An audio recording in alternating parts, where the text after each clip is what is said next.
Women have the power to transform this world. We can end crime and violence if we all agree to do one thing: share.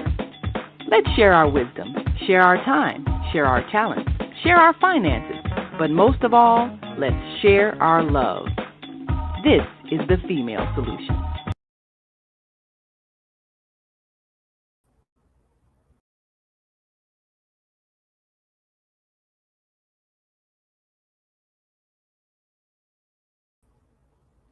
Hello, and welcome to another Wednesday night edition of the Let's Get Uncomfortable show with Aaron and me, Wende. We have a lot to share with you today, and Reverend Attorney will be joining us shortly. And we'll be continuing with our show, Are We Better Together? Are we better together? Maybe, maybe not. More about Are We Better Together on the Let's Get Uncomfortable show in just a few minutes after these commercials.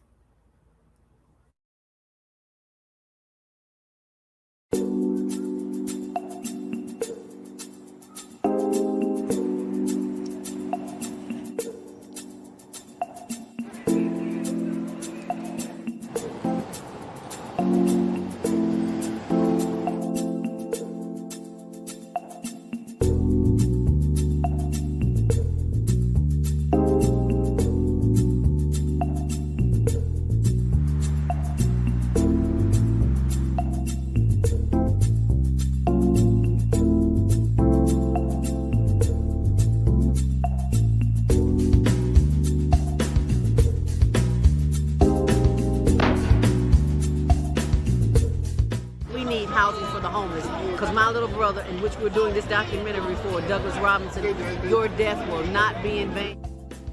He was a heck of a great dude. And I love Doug. Doug loved me. Just being around him, he had a good spirit. He was a healing person. They are there. Get SROs back. When you give to the poor, should not be forced out of their neighborhoods when it goes through a period of transformation.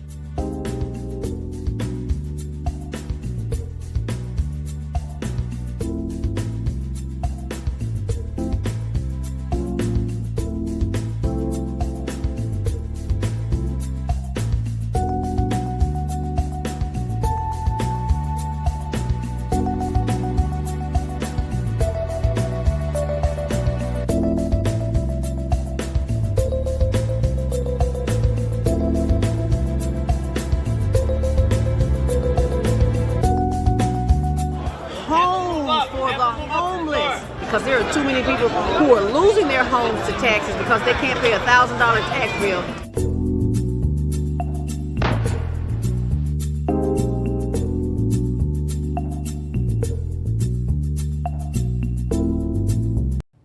Hi, I'm Naima Latif, and if you're watching this, that means you're one of the 4.6 billion people from around the world who are using an electronic device to talk to people. In these times, people are using the internet to talk to everybody. Friends, neighbors, family members, co-workers. People are on their cell phones and computers all day long. Now, if you're in business, that is great news. That means you can sell your products and services all day long and never have to leave your home. All you need is a media connection, somebody to connect you to an audience. And that's why I'm talking to you today. We produce programs, and our audience members are people who shop. They buy clothes, food, beauty supplies, cleaning supplies, home repair, transportation services, child care services. Whatever you're selling, they need to buy it. We're your media connection. Just follow this link, and tomorrow you can sit back and relax at home while your business is making you money.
to Masterforce with Mushim Suit. Join us each week on Thursdays at 7 a.m. Central, live on Facebook and YouTube on the Female Solution page, as we dive into powerful topics designed to assist you in mastering your life force.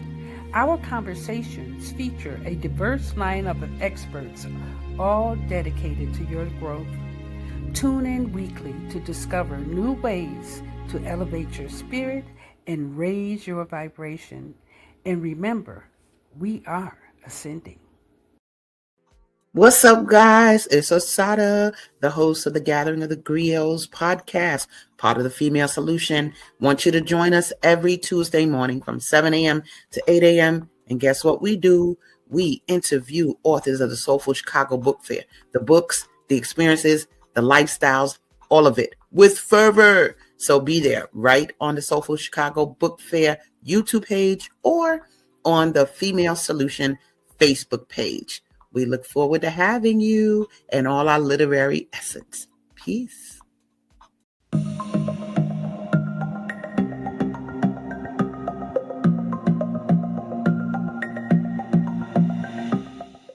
Hi, I'm Barbara. I'm Cheryl. And I'm Naima. We're three Black moms. And in case you didn't notice the resemblance, we're also three sisters. We're going to be coming to you every week, sharing our successes and our mistakes as we navigate our lives as moms, wives, sisters, daughters, and of course, Black women in today's world. We'll talk about it all: race, politics, religion, economics, culture, and we'll take a look at everything from whether or not to use corporal punishment to how do you teach your children about sex. Look for our upcoming book, Growing Up Charles. It's a personal story about our lives growing up in Maple Park on Chicago's South Side. I'm Barbara.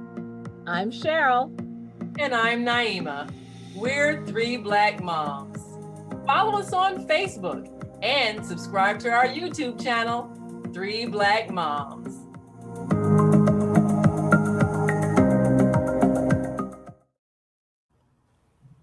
Welcome back, audience, on Wednesday, and welcome, Reverend Attorney Aaron McLeod. I'm Wendy Williams. This is Aaron, and this is the Let's Get Uncomfortable show. If you're just now checking in, tune in with us every first and third Wednesdays, right here at 7 o'clock p.m. to 8 p.m. Yes, our show is the show we call the Let's Get Uncomfortable show because we believe more than often we're talking about subjects that will make you uncomfortable. There are some of the subjects that make even me uncomfortable. Isn't that right, Rev? That is so true. That is so true, my dear sister. It's so good to see you on today. And more specifically, it's a personal treat for me to be with you on today. Why? Because today is my birthday. Hey, happy birthday to you. That's about as much as I can sing without getting in the copyright trouble. So many returns of your birthday, dear brother. And this is a time that we are hoping that we get many returns. There are lots been happening in the news, current events. And we just pray that we all survive all this and you see many returns of your birthday. Thank you. Thank you, my dear sister. Mm-hmm. All right. So we had decided to maybe just cover Are You Better Together in one episode, but we've decided to cover this topic probably maybe for a couple of more weeks, which might put us right there at Valentine's Day. I can't be sure about that, but it might put us right at Valentine's Day. Are we better together? Better we make that decision up front. You know, what I like about our producer, Naima Latif, she really does a lot in terms of pulling together very homogeneous, if you will, topics. And I'm so happy with that opening that we see so many of our sisters discovering and talking about the spiritual and how to hold on, and some political issues with regard to homeless, the mentally ill, education. But here on this show, we would like to share basically the basic premise is how to avoid really finding yourself caught up in the system. Finding yourself caught up in the system. And one of those ways that we have discovered is that are we choosing people and situations in which we will be better together, or should those situations be avoided? And so we selected a topic that we wanted to work with. It would include business relationships, intimate romantic relationships, even friendships, sort, and any other business relationship that you can think of, even a relationship with the members of certain organizations that you may join. Are you better together? And if being better together is very important, then let's see if we can help you get somewhat comfortable with an uncomfortable situation, which is maybe we don't get along, but maybe we have to because there's children involved, there's mortgages, there's debts, there's liabilities, there's even fun. One of the funniest stories I ever heard was that a guy said, I've got to stay with my wife because she's one of the best dancers in the city of Chicago. If you made stepping, that was important to him. And sometimes it's those little things that keep a relationship together. It really means a lot to that person. So, what is the meaning of a relationship? What does it involve? Well, I'll tell you this, and Rev knows how I feel about this. There are 4 things that you have to clear and make sure that you can get past those 4 things so that you can get to the other side of that relationship. And as I always say, you've got to look at criminal activity in a family that you want to merge into. You have to look at where the mental illness is, especially if you're having children, because that can come through the gene pool. You have to take a look at addictions, holics. Are you dealing with drugs? Are they dealing with gambling, the softer addictions, shopping? All those things could have an impact on a relationship. And of course, my all-time, please pay attention to violence. Whether a family is plagued with victims or perpetrators. And for those of you who've been listening to me over the months and years, when I did the daytime segment of this show, we have to pay attention to the fact that sometimes victims can become perpetrators. Yeah, that's a reality. Haven't we seen that a lot, Rev, in the courtroom, especially in probate matters? Boy, come out in probate. And I think there's more county sheriffs on the floors with family law issues, probate, than there are with the criminal cases. I noticed that, and I thought that was a shocking reality because they'll fight in the hallways. So we want to remind you guys, don't pass up that skeleton of those 4 things, because everything else we say today on the show, well, we might have you uncomfortable because, you know, your relationship is not prepared. It has not gotten to that foundational level. Now, I always say this, and it doesn't mean it's right, but sometimes people have compatible problems. Your problem with drugs may be just the problem that your significant other wants to deal with. Your fear of being a victim may be just the problem that your significant other or other person entering a relationship with you wants to deal with. It's very bizarre. I cannot doubt that. I can't even get involved with that, because if it's compatible, then as Russell Simmons once said, do you? But when it becomes difficult to continue in that pattern, make sure you have a getaway plan and an escape plan to get out of that relationship. Doesn't that feel uncomfortable? It sure does. And I think I missed the fourth one, and that was mental illness. So there's criminal activity, there's mental illness, there's victims or perpetrators, and there's addicts and holics. Those are always the four. Over 32 years of legal experience, that's what I have found.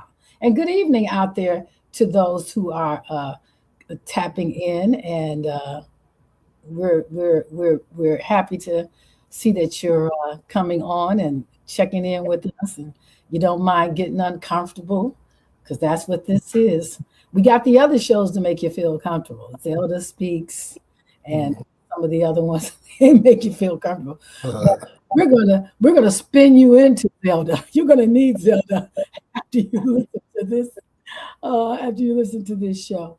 All right. So remember, we're two lawyers who like to talk about actually what we have experienced and what you can do to avoid finding yourself caught up in the legal system. So, Rev, where do we start with letting them get uncomfortable?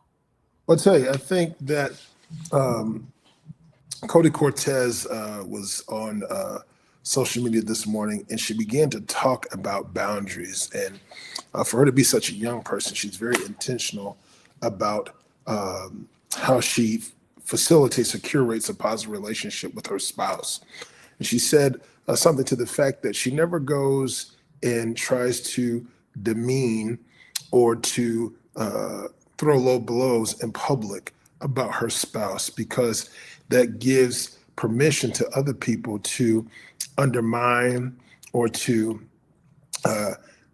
think ill, even if they don't say or do anything that's disrespectful, but they begin to look at the partner in a different manner. And so in essence, these rules of engagement, these boundaries become key. Boundaries cannot be foreign when we are living and working in concert with one another. Boundaries amongst siblings, boundaries amongst family members, cousins, boundaries amongst different family members, aunts and uncles, without there being limitations as far as how we, or rules of engagement, or how we interact with one another, we're doomed for failure. Exactly. That's exactly right. And then, unfortunately, what I have found is that many people want to fix, if you will, their partner, fix them going into the marriage or the relationship to fit into the compartment that they want this other person to fit into. They're also looking sometimes to find somebody who can help them get through some of their issues. We talked about that just earlier, compatible problems. I have this problem. Are you compatible with this problem? And oftentimes it's not expressed.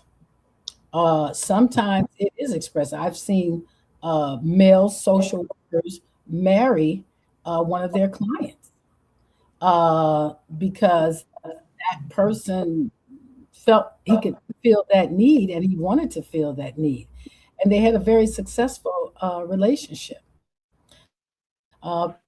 People who are in politics, who are in social activism, they back that person up. Some of the other parts of the relationship might fail, but this is the part that keeps them together. So that's a consideration. And then, as I always suggested, is the person fit to be in a relationship? It's kind of like a takeoff of, are you better together?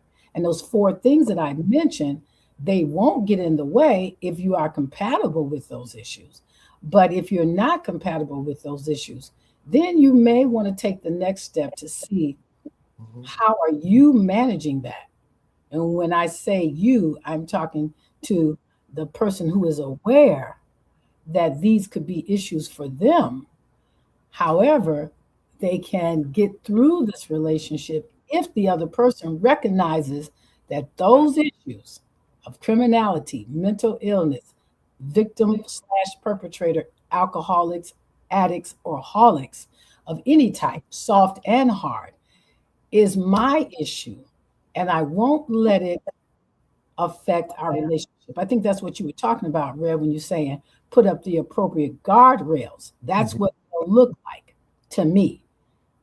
Yeah, and in addition to the guardrails, I think there's also expectations, right? So let me pose a question to you. I was listening to this thought leader on social media, African American gentleman, and to be honest, I was most proud of his discipline. High net worth owner, not that that's the value assessment, business leader, but he talked about how he loved and he cherished his wife. And as a result of his love and admiration for her, he wants to do everything with her. So she runs a portion of their enterprise, which dealt with real estate transactions. And they are active participants in raising their child, and they don't want to miss out with time together. Now, as great and as utopian as that seems or may seem, is it too much or is it too little to regard or demand that your partner, particularly in intimate relationships or even in friendships, be everything to you, or that it be holistically compatible?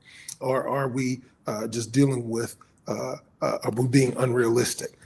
Or are we trying to find somebody who we are, not necessarily fully compatible with, but somebody we can get along with and make it with? And that person doesn't have to be everything, and what they're lacking, you might be able to find outside a relationship. Well, my opinion is all those things have to be discussed up front. Mm-hmm. And we want to start with the premise of know thyself and to thine own self be true. Mm-hmm. If you know yourself and you're willing to be true to yourself, then part of it has to be not expecting the other person to read your mind. So I suggest in the first 90 days to 6 months of a relationship, I'm going to put some math in here. The first 90 days to 60 months should be a discovery process. What do you like? For me, I have a level of self-sufficiency with regard to what I'm doing to take care of myself. But what I don't have, and what I love to have, is a social life with my partner.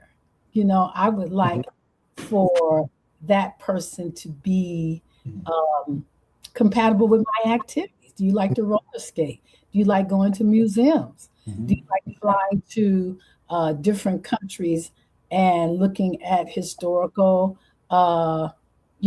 museums, artifacts? Are you a foodie?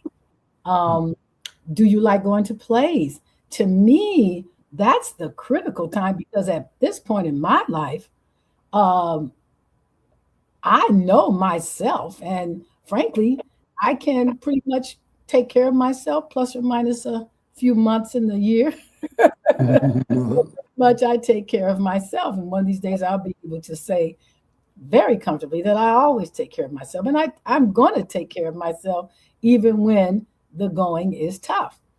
But do you make me laugh? Do I make you laugh? I can tell you some of the things I did. I guess we need more of a romantic show episode.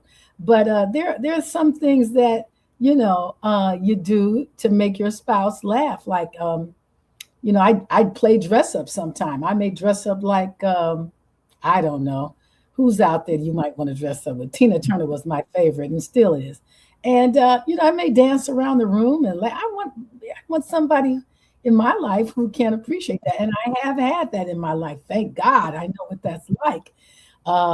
It took 2 marriages, but I was able to get that. And then after those 2 marriages, I was able to better select because I paid attention and I didn't let myself kind of dream sequence the first 60 to 90 days to a year.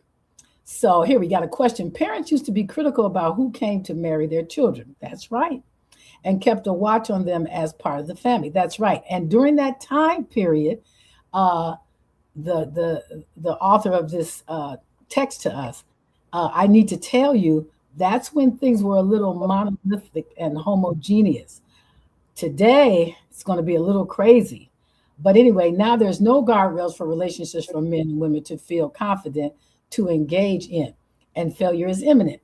Yes, for more than one reason, and partly because no one knows this person that's coming to the house. There was a time when you knew Johnny, or you knew little Mary, and you knew her parents. You were at the same church. The kids didn't wander too much out of the neighborhood, or they lived in small towns. But now a girl from the south suburb can come to the west side and run into one of the most horrific relationships she'll ever have, and might end up in jail and on drugs. And this is real talk here.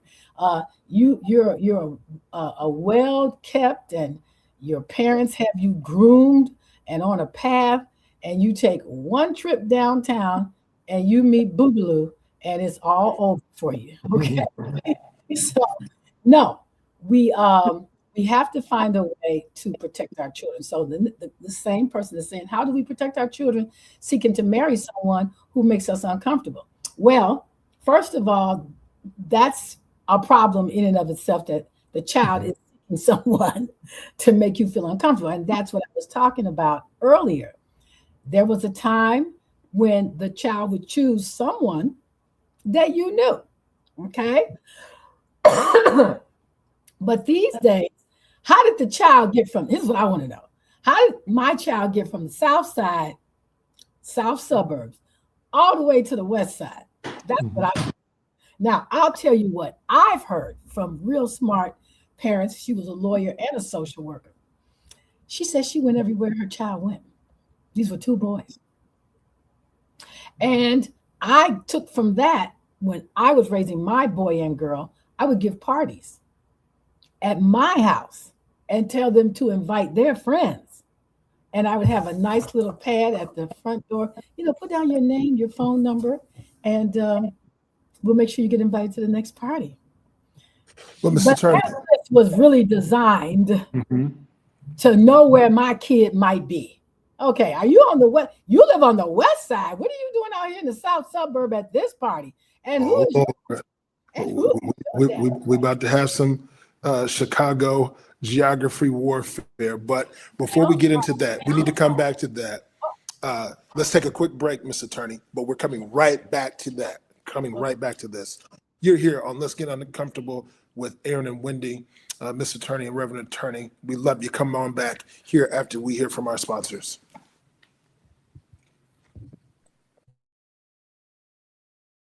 We are global transformers, changing the world from the way it is to the way it should be. We are one.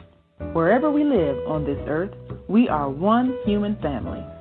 On behalf of our team of radio hosts, I'd like to extend a greeting to all the members of our family, whenever and wherever you may be listening around the world.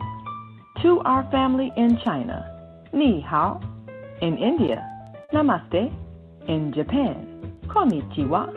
In Korea, Annyeonghaseyo. In Russia, Здравствуйте. In Germany, Guten Tag. In Poland, Dzień dobry. In France, Bonjour. In Spain, Hola.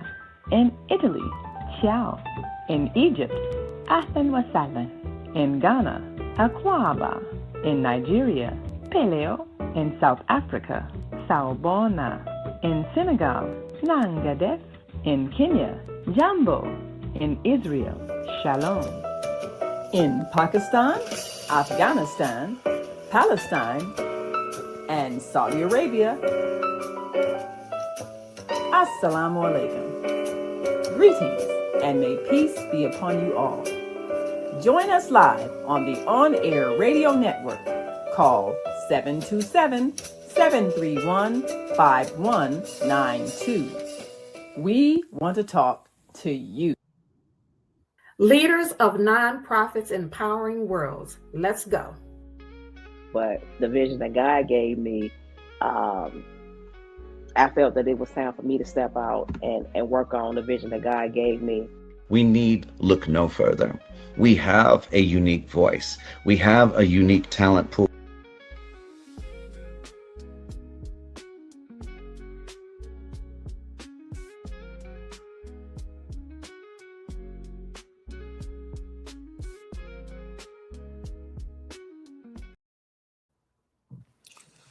All right, we're back.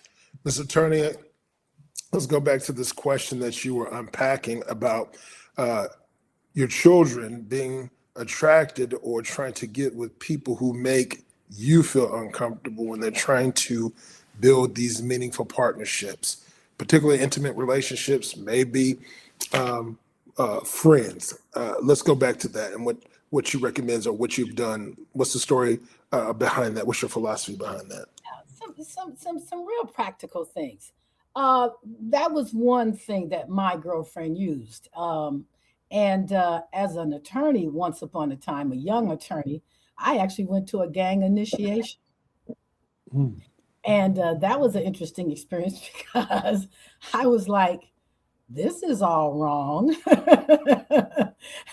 The way they were going about it, the beatings each other and see if they could take the beatings. I really didn't like that.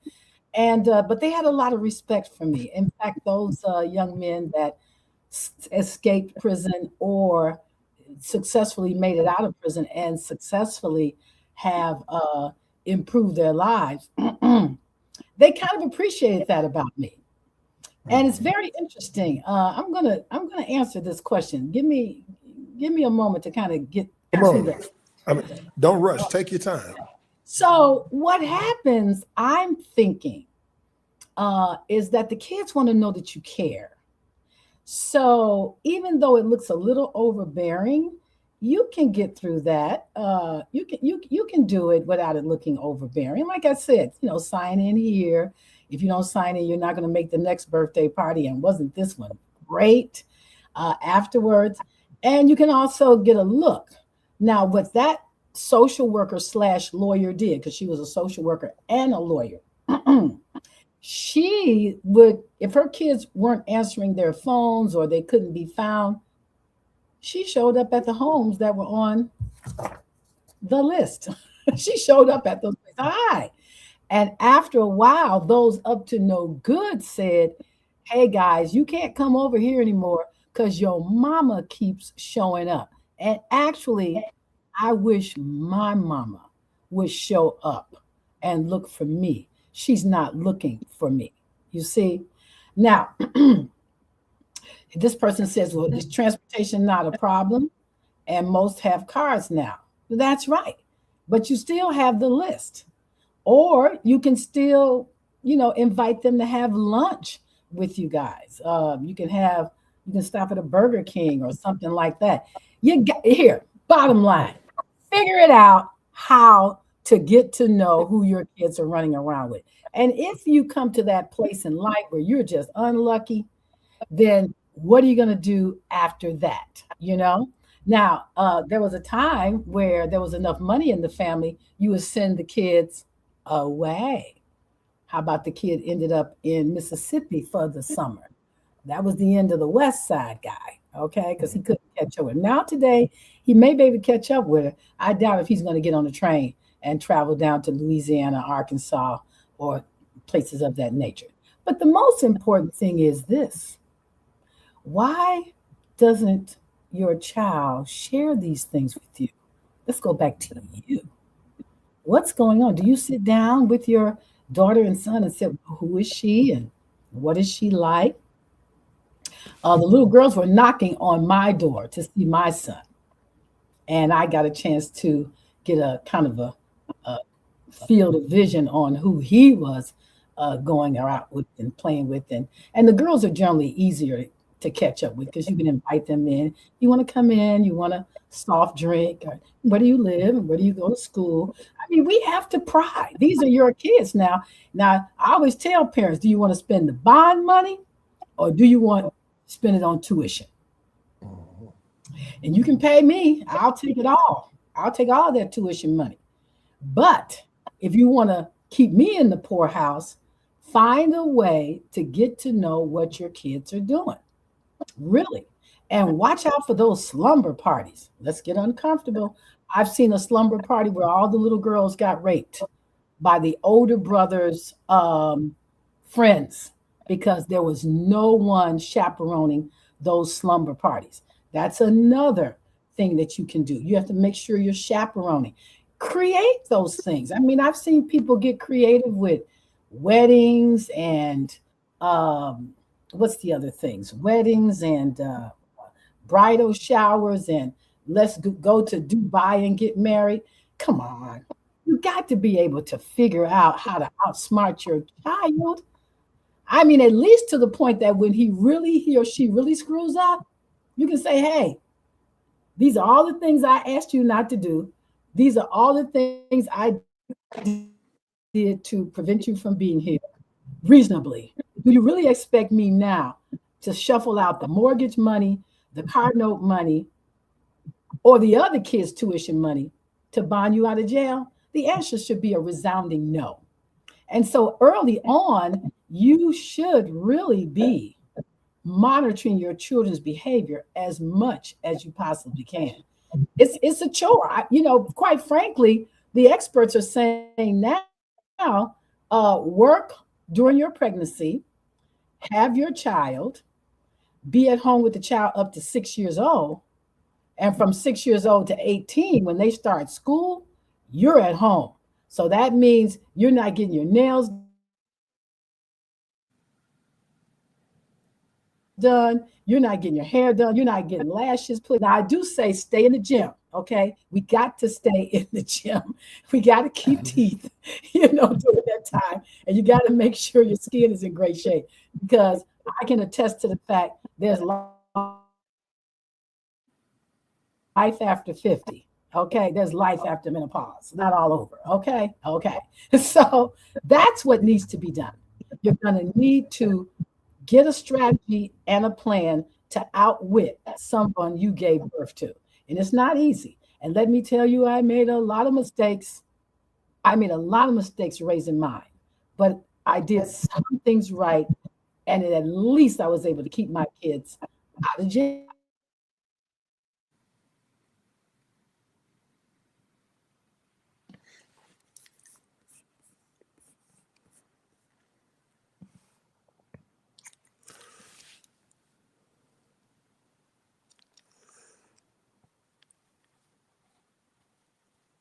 And so I think that Ms. Attorney will be back with us here in a quick second, technical difficulties.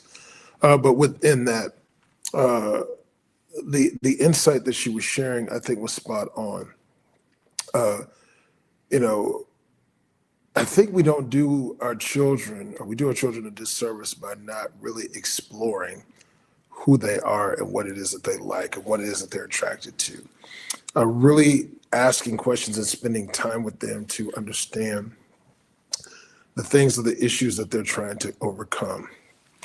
For example, this whole notion of colorism and, even being labeled as color struck. I know growing up in the South and being regarded as a darker person, the whole notion of who I was attracted to, quite honestly, was the opposite of how I was teased. And so this notion of really trying to unpack the proclivities of what you're attracted to or what your children are attracted to, there's a rhyme or a reason behind that. And I'm just using that as one example. But when we talk about peers and associates, the unfortunate part is that a lot of times we have to use, and forgive the adage for all the legitimate clinicians here, reverse psychology. You can't go and tell your child to do something. More than likely, for some odd reason, it would be their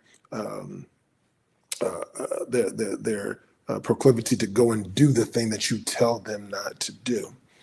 However, the way in which you get into their mind and direct them in the path that you will go sometimes takes strategy, it takes creativity, and really understanding who they are and what they are and what their propensities are to understand or to drive them in the direction that they would go. I know with me, I was somewhat timid, and with that, I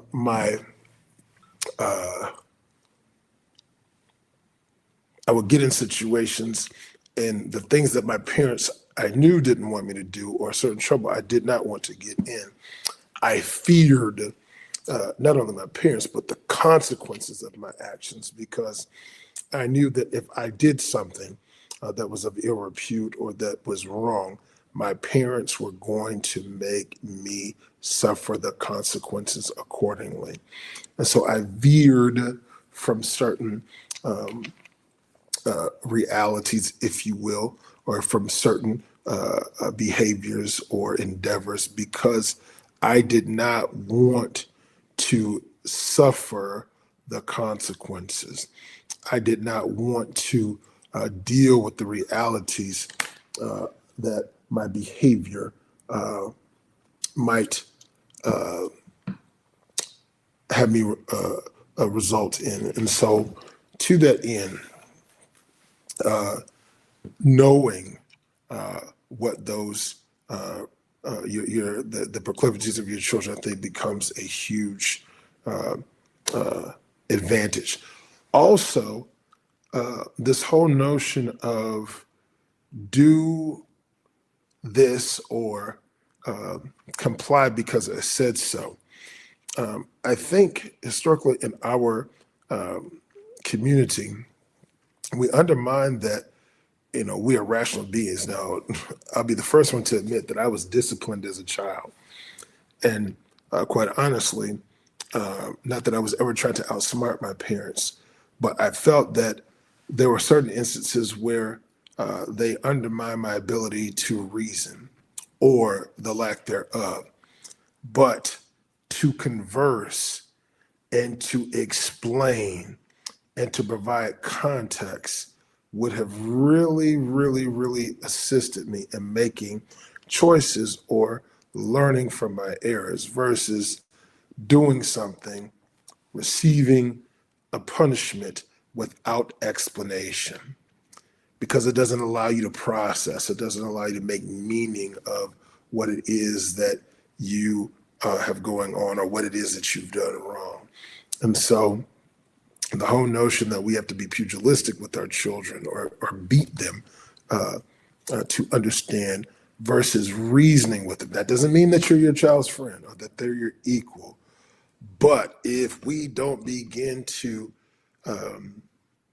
engage our children critically, or to help them to begin to reason or develop their critical thinking or reasoning skills, and not putting that off on their teachers or an educational institution, we'll find that our children will be underdeveloped, that they will not make good choices because we haven't challenged them to make good choices, that they will begin to process and discern because we have not engaged them in discernment. And so I think that our dear sister brings up a good point. And Sabina Cinnabella, I love that name, Cinnabella Gill, will come and address your comment where she says, my mom was all in my business and I was all as I was with mine, but that didn't keep them or me from walking a mile to see a boy. And yes, things happen and they didn't expect. Correct. Understood. But we're going to come back and unpack that here after we go to our last commercial break.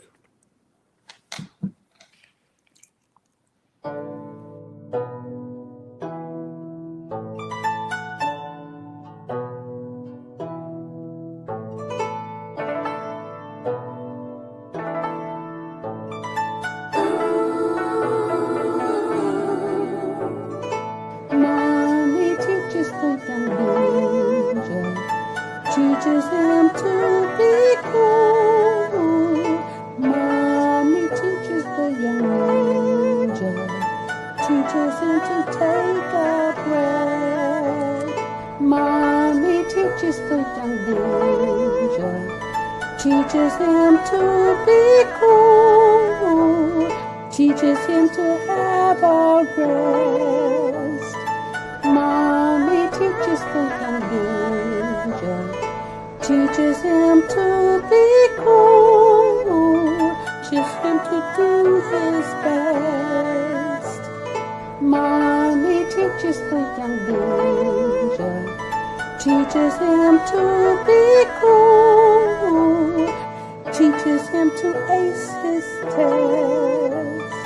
Mommy teaches the young ninja, teaches him to be cool, teaches him to trust himself. Mommy teaches the young ninja, teaches him to be cool, teaches him to choose good food.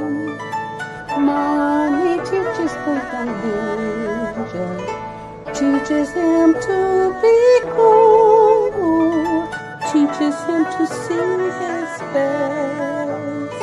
Mommy teaches the young ninja, teaches him to be cool. Mommy teaches the young ninja. All right, we are back. Miss Attorney.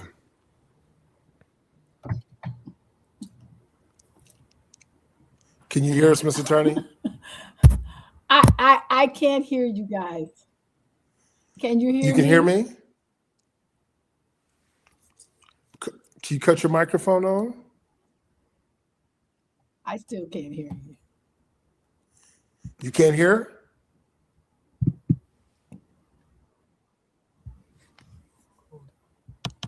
Okay.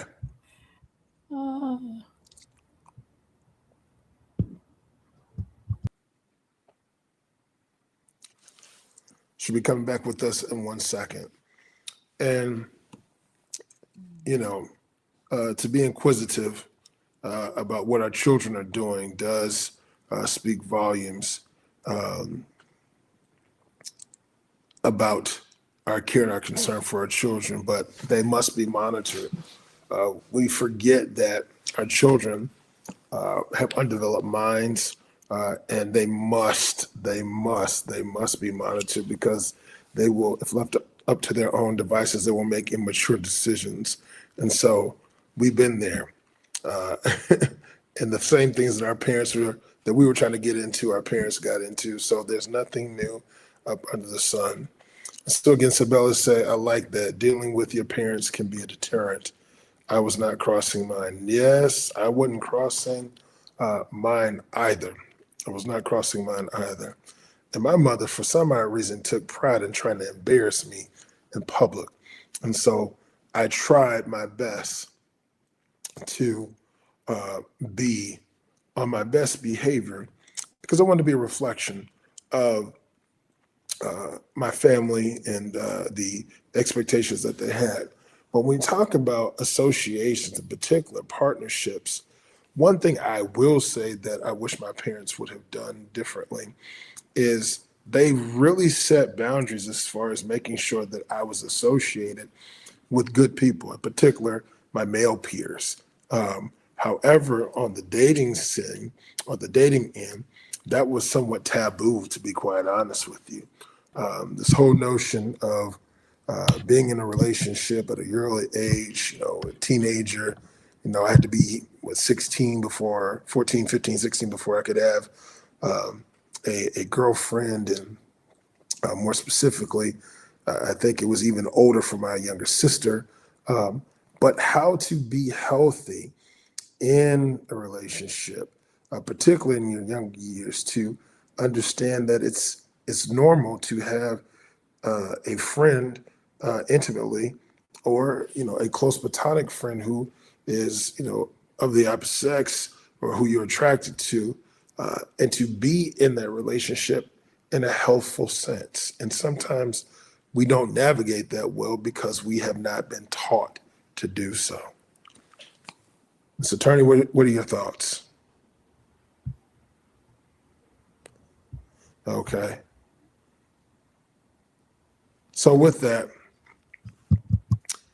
Simbella is saying, how do we really help them to understand that we have their best interest at heart without losing them? I think, Simbella, the way in which we convey that is to help them understand that, roles, parent, child, I'm guiding, and then also to provide examples. I'll tell you, my father was not very hands-on. He taught his classes, he played his golf, but the times when we were able to bond, it was priceless. One, the things and the values that my mother raised me with were secondary or tertiary to him. I had to go to church because my grandmother and my mother said go to church. But my most fondest memories were going to sporting events with my dad or going out to eat with him, and to have him engage me, especially when he felt that my cognitive ability had reached a level where we could have a conversation. And I would ask questions, and he would begin to engage me where my ability to communicate would not bore him, but we could really have dialogue. And I share that to say is he was an effective communicator, an effective teacher, especially when I could glean the messages that he was trying to convey.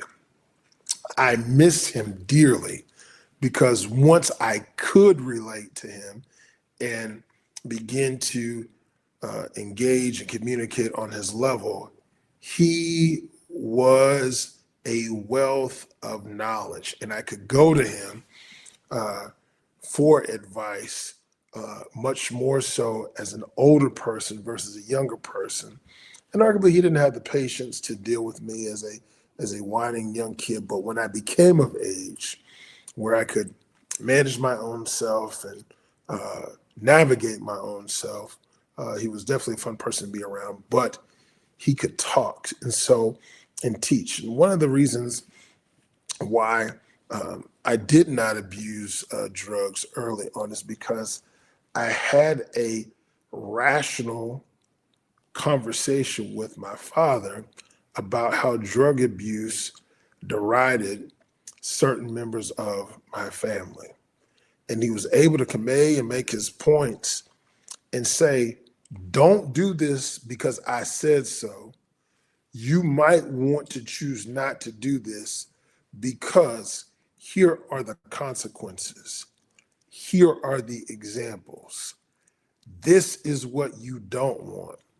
This is what you do want. And as a result of the choices you make and the people you hang around, it will make your life more hard, or harder, if you will, based off of those choices.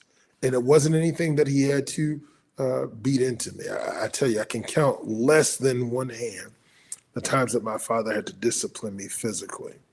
It only took a look. It only took a raising of the voice, not even yelling. But I did not want to ever have him be disappointed in me. And there was a reverence that I had for him. But more specifically, I also yearned to be in his company at the time when I could really understand him. And there were times and ebbs and flows where he taught me hard lessons, like the power of overcoming no. Go to my grandmother, get anything. Mother, almost the same. My father would make me figure it out. And I thank him to this day for that ability to figure things out. Yes, Sabella, we do. The Bible talks about, she said, we wanted to show our parents that we honored them. I'll never forget, growing up, particularly when I was a senior in high school, junior, senior high school, driving and having a car to drive, and I felt entitled to that. And my parents did avail a car for me to drive. But my dad had to let me know that I was not privileged, and he didn't want people making concessions or conclusions about me based off of the resources that my parents provided for me. And to a certain extent, I thought one of the short-sighted messages that he missed out on was that the car was not necessarily a convenience or, one whereby I was, trying to put on airs or drive everybody around, but more so it was one of safety. And one of the things that my parents forced me to do begrudgingly was to engage in public transportation. Now, I grew up in a town where the transportation system was nowhere near as sophisticated as it was here in Chicago. So not only was it a chore, but it was ineffective, and at times it was not safe. And so I had to navigate that, but more specifically, I could not understand why he would not want me to have at my disposal reliable transportation.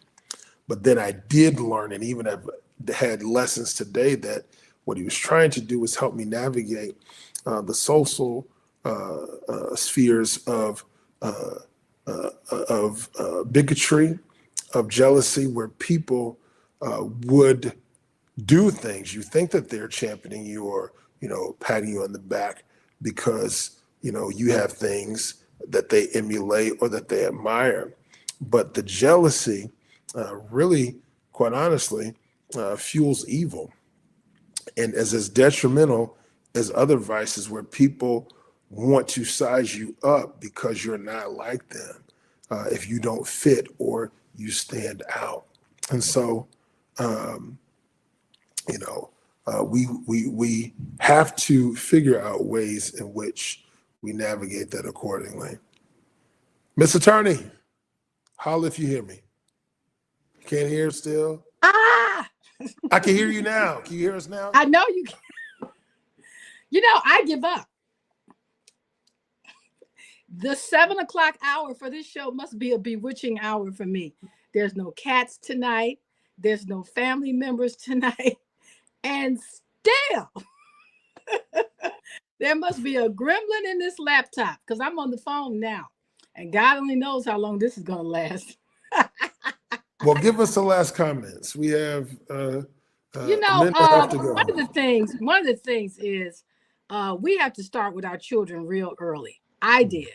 And I was able to avoid a couple of things. There was still one major thing that I didn't get control over, but no one's in jail and no one has been injured. So I take that as a win. I would give myself a B-, on some days a C+ as a parent. But we have to seek professional help. One of the listeners was saying, how do I do this and how do I do that? You may need professional assistance with this. Try not to do it all yourself. I had a lot of help. My religious environment was very helpful. The way I was raised was very helpful. And I went to Catholic school, so I was afraid of everybody. I didn't want to mix and mingle. I didn't learn how bad life was until I became a criminal defense attorney.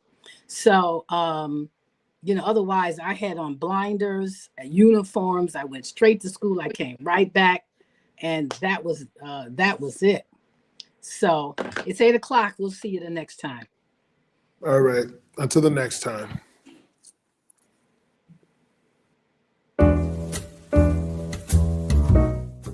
We've come to the end of our show today. If you missed any broadcasts, go to our website for the audio and video archives at www.thefemalesolution.com. On behalf of our team of radio hosts, I'd like to thank all of you who participated in today's discussions. And to our global family joining us from all around the world, we say thank you. To our family in China, xie xie. India, dhanyavad. Japan, arigato. Korea, kamsamnida. Russia, spasiba. Germany, danke. Poland, dziękuję. France, merci. Spain, gracias. Italy, grazie. Egypt, shukran. Ghana, madasi. Nigeria, eshe. South Africa, ngiyabonga. Senegal, jareh. Kenya, asante. Israel, toda. Pakistan, shukriya. Afghanistan, tashakur. Saudi Arabia and Palestine, shukran. Assalamu alaikum wa rahmatullahi wa barakatuhu. Thank you, and may peace be upon you and the mercy of God and God's blessings.